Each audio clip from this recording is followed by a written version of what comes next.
하나님 우리 아버지와 주 예수 그리스도로부터 오는 은혜와 평강이 오늘 주일 공동 예배에 참석하신 팔복교회 성도님들 위에 함께하기를 바랍니다. 오늘은 성경 강림절 후 19째 주일로 마태복음 21장 28절부터 32절까지의 말씀으로 하나님의 은혜를 나누고자 합니다. 저는 오늘 설교에 앞서 성도 여러분들의 혼동을 막기 위해 한 가지를 먼저 말씀드려야 할 것 같습니다. 오늘 제가 읽어드린 복음서에는 둘째 아들이 처음에는 실소이다 하였다가 그 후에 뉘우치고 갔다고 기록되어 있습니다. 그러나 대부분의 영어 성경에는 첫째 아들이 실소이다 하였다가 그 후에 뉘우치고 갔다고 기록되어 있습니다. 이런 차이는 각각 번역할 때 다른 사본을 따랐기 때문입니다. 제가 오늘 읽어드린 한글 개역 개정은 바티칸 사본이라는 것을 따랐고 영어 성경은 신하의 사본을 번역 대본으로 삼았기 때문에 내용이 조금 다릅니다.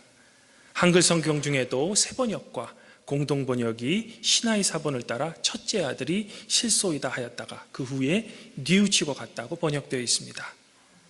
그러나 사실 이런 사본의 차이에 따른 오늘 예수님의 말씀을 이해하는데 크게 중요하진 않습니다. 다만 성도님들께서 혹시 다른 번역본을 보시다가 서로 차이가 있어서 혼동하실까 봐 제가 미리 말씀드리는 것입니다.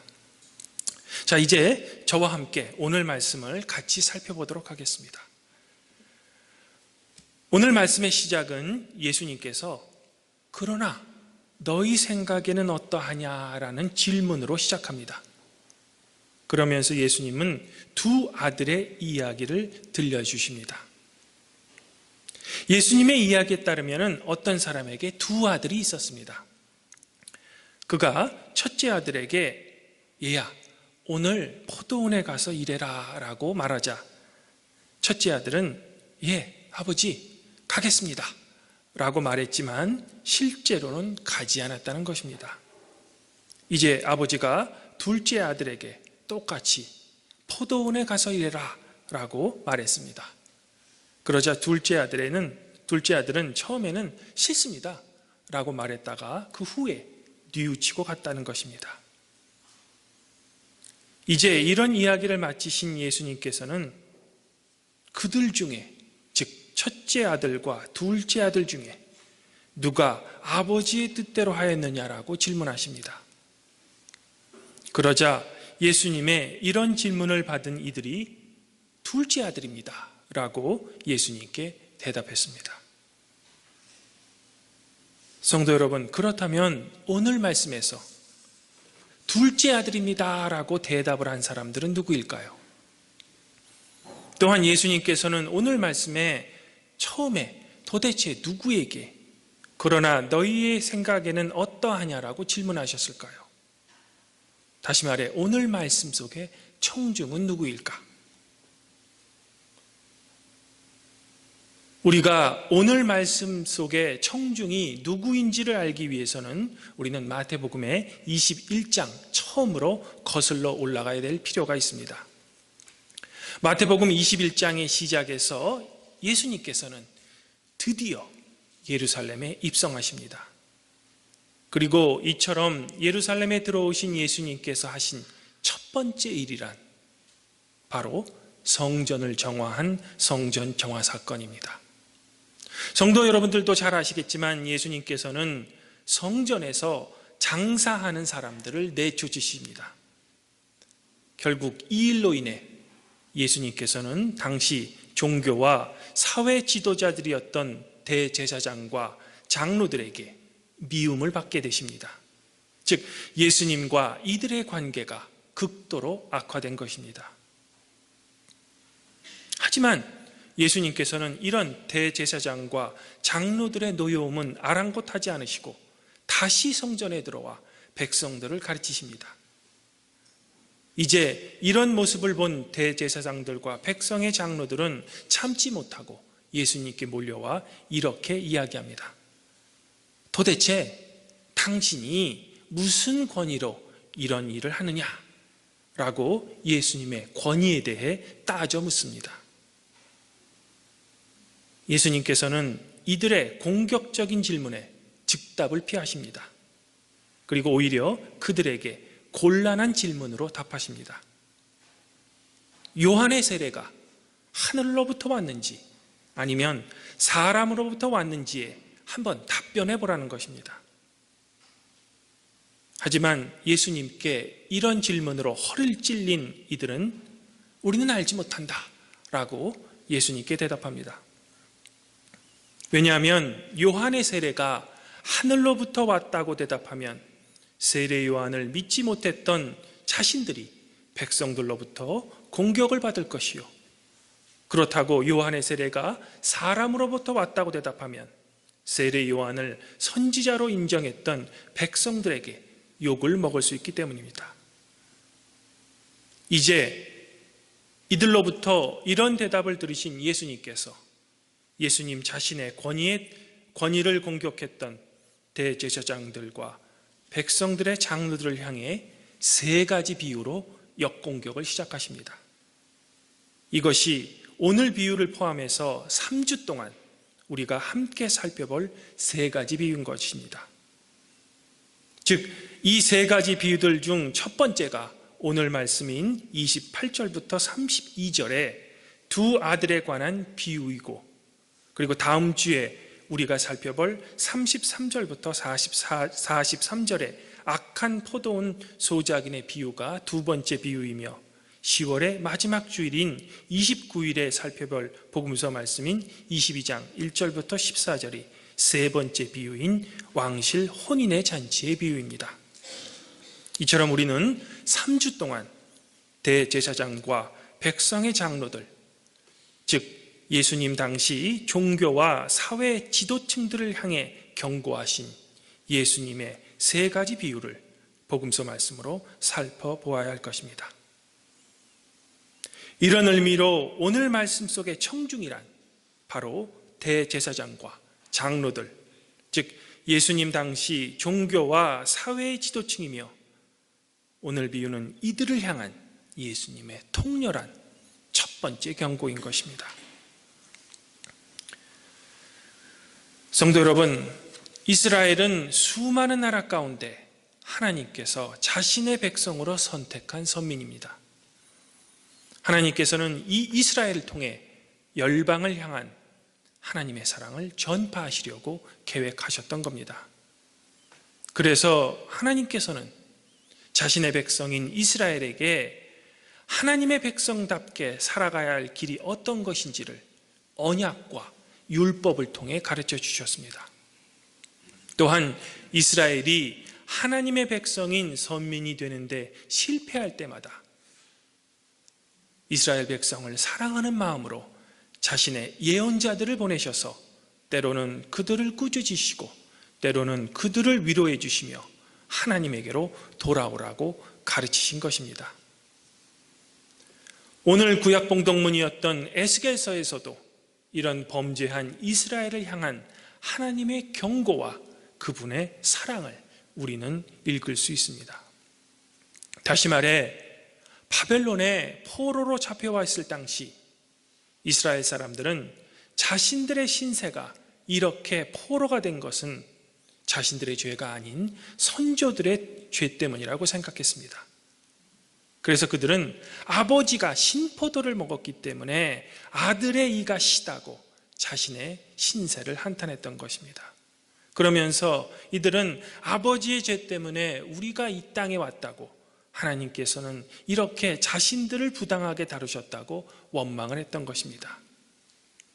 이런 원망에 하나님께서는 에스겔 선지자를 통해 이스라엘 백성에게 이렇게 대답하십니다. 제가 29절부터 다시 읽어드립니다.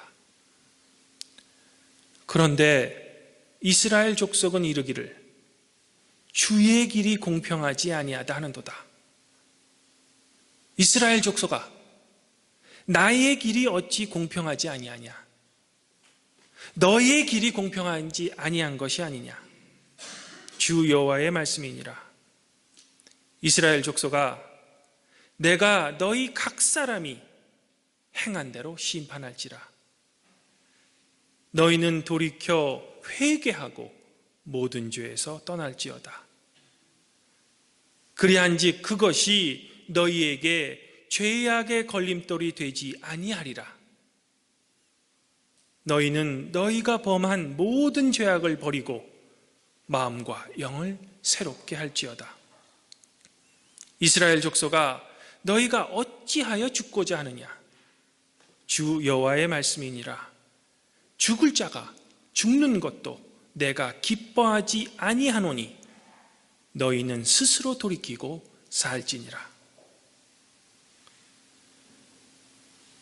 사랑하는 성도 여러분, 세례 요한이 광야에서 외친 회개하라는 경고는 에스겔 선지자를 통해 하나님께서 이미 경고하셨던 너희는 돌이켜 회개하고 모든 죄에서 떠날지어다 라는 말씀을 되풀이해서 선포하신 것입니다. 즉 세례 요한은 구약의 예언자들처럼 유다 사람들의 회개를 외쳤던 것입니다. 그러하기에 세례 요한은 이들에게 에스겔 선지자처럼 독사의 자식들아, 누가 너희를 가르쳐 임박한 진노를 피하라 하더냐? 그러므로 회개에 합당한 열매를 맺고 속으로 아브라함이 우리의 조상이라고 생각하지 말라. 내가 너희에게 이르노니 하나님이 능히 이 돌들로도 아브라함의 자손이 되게 하리라고 이들에게 외쳤던 것입니다. 하지만 대제사장과 백성의 장로들은 이런 세례 요한의 경고를 끝내 듣지 않았습니다. 그렇다면 이들은 왜 세례 요한의 경고를 듣지 않았을까? 성도 여러분, 이들은 성전을 중심으로 모세의 율법을 지키며 종교 생활을 하고 있던 사람들입니다. 또한 자신들은 하나님께서 택하신 선민인 아브라함의 자손이라고 자부했던 사람들입니다. 하나님의 말씀인 토라도 이미 이들은 잘 알고 있다고 생각했습니다. 그리고 모세를 통해 전해준 율법을 거룩하게 지키며 성전에서 종교 활동을 하므로 자신들에게는 회개할 것이 없다고 믿었던 것입니다. 즉 이들의 마음은 완악해지고 굳어졌던 것입니다. 이들의 생각에 만일 회개할 필요가 있는 사람이라면 그들은 율법도 알지 못하고 율법도 지키지 않으며 자신들처럼 성전을 중심으로 한 거룩한 종교 생활을 하지 않는 세리와 창기라고 여겼던 것입니다. 그래서 이런 완악하고 마음이 굳어져 있는 이들에게 세례 요한의 회개하라는 경고와 외침은 그저 공허한 외침이었을 뿐입니다. 이제 이런 교만한 지도자들 향해 예수님 또한 세례 요한처럼 회개하라고 선포하셨던 겁니다. 그러나 대제사장들과 장로들은 세례 요한의 경고를 부인했던 것처럼 이번에도 예수님의 가르침을 부인했던 것입니다. 그들은 분명 자신들의 눈으로 예수님의 기적을 보았으며 예수님의 복음 또한 들었습니다. 그러나 이들에게 예수님의 복음이란 이미 저는 율법을 통해 이미 다 알고 있는 내용입니다 라고 한 귀로 듣고 한 귀로 흘려버리는 그저 머릿속에 관념적인 교훈이었던 것입니다. 또한 이들은 예수님의 복음의 진리보다는 자신들이 누려야 할 사회적 존경과 인기를 목수 출신의 나사렛 예수가 받는 것이 몹시 불쾌했던 것입니다. 그래서 이들은 예수님의 복음을 거부했으며 불편해했다는 것입니다. 그래서 오늘 비유 속의 첫째 아들처럼 처음에는 아버지 가겠습니다 라고 했다가 마침내는 포도원으로 들어가지 않았다는 것입니다. 반면 세리와 창녀들은 세례 요한의 회개의 외침을 믿었던 것처럼 예수님의 복음 또한 믿었던 것입니다. 왜냐하면 바로 이들이야말로 산상수훈의 심령이 가난한 자이며 애통하는 자이며 의에 줄이고 목마른 자였기 때문입니다. 즉 오늘 비유 속에 나중에 뉘우치고 포도원으로 간 둘째 아들이라는 것입니다. 그러므로 예수님께서는 의를 위해 박해를 받던 자들이었던 세리와 창녀들이 너희보다, 즉 대제사장들과 장로들보다 먼저 하나님 나라에 들어가실 것이라고 이들에게 선포하신 것입니다. 왜? 이들은 하나님께 회개하고 예수님의 복음을 받아들였기 때문입니다. 사실 마태복음에서 하나님 나라라는 표현은 극히 드뭅니다. 주로 마태복음에서는 천국이라는 표현을 주로 사용합니다. 사실 천국과 하나님 나라는 둘 다 하나님의 통치가 이루어지는 나라라는 개념에서 거의 같은 개념입니다. 그러나 마태복음에서 하나님 나라와 천국이라는 표현에는 미세한 차이가 있습니다. 먼저 천국은 이 세상 속의 하나님 나라를 의미합니다. 즉 우리가 살고 있는 세상 속에 숨겨진 성자 하나님이 통치하시는 나라를 의미합니다. 즉 현세적이며 현실적인 개념이 강한 표현입니다. 그러나 마태복음 속의 하나님 나라는 성부 하나님이 통치하시는 하늘나라라는 개념이 더 강합니다. 다시 말해 마태복음의 하나님 나라는 종말론적인 개념이 더 강한 표현인 것입니다. 즉 지금 현세에는 대제사장들과 백성의 장로들이 유다 사회의 지도층이지만 종말이 왔을 때는 성부 하나님이 통치하시는 하나님 나라에 들어갈 수 있는 사람들은 현세의 지도층이 아닌 세리와 창녀들이라는 것입니다. 이처럼 종말에는 역전이 일어난다는 것입니다. 이런 예수님의 말씀은 복음을 거부했던 대제사장과 장로들에게는 엄청난 심판의 경고이지만 소외당하고 정죄를 당했지만 복음을 받아들인 세리와 창녀들에게는 위로와 희망이 된다는 것입니다. 바로 이것이 복음이며 복음이 갖고 있는 진정한 힘이라는 것입니다. 이처럼 복음이란 소위 사회의 지도층이며 권력층에게는 불편함을 느끼게 합니다. 왜냐하면 많이 갖고 있으면 많이 갖고 있을수록 복음이란 그것을 불편하게 하기 때문입니다. 그러므로 이들은 자신들의 불편함으로 복음을 거부하는 것입니다. 그러나 반대로 소외되고 기회까지 빼앗겨버린 약자들에게 복음이란 위로와 격려를 주는 것입니다. 이것이야말로 복음이 갖고 있는 진정한 힘이며 복음의 역동성이며 복음의 반전이라는 것입니다. 사랑하는 성도 여러분, 그렇다면 예수님께서 오늘 비유를 들어 하신 말씀은 2000년 전 유다에 살았던 대제사장과 장로들을 향한 예수님의 그저 역사 속에 사라진 경고일까요? 또한 세리와 창녀들도 역사 속으로 이제 사라졌으니 이들이 느꼈던 위로와 격려 또한 더 이상 유효하지 않을까요? 결코 그렇지 않습니다. 시간이 한참 흘렀지만 여전히 우리가 살고 있는 이 시대에도 예수님의 오늘 비유는 여전히 우리들에게 경고와 함께 위로를 주고 있습니다. 즉 복음의 힘은 여전히 살아서 회개하지 않고 복음을 거부하는 사람들에게는 경고를, 회개하면서 복음을 받아들이는 자에게는 주님의 위로와 격려를 주고 있는 것입니다. 만일 우리 성도님들이 예수님을 믿는다고 입술로는 고백하지만 삶의 실천이 없다면 오늘 말씀은 우리를 향한 예수님의 살아있는 경고일 것입니다.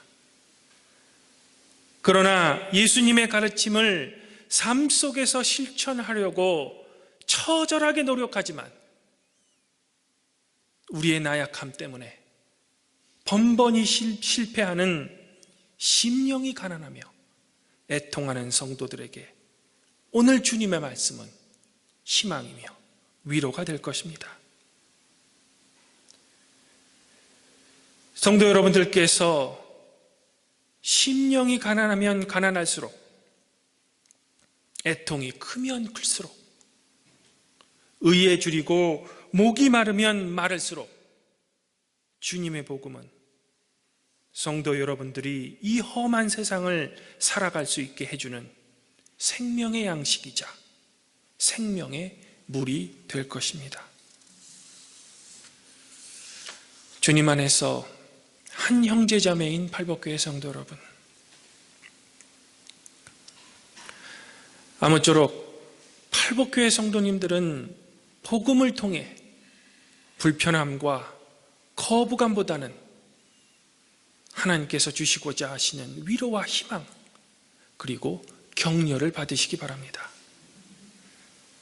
그러기 위해서는 우리 성도님들은 먼저 주님께 돌아서고, 즉 주님께 회개하고 기쁜 마음으로 주님의 복음을 받아들여야 할 것입니다.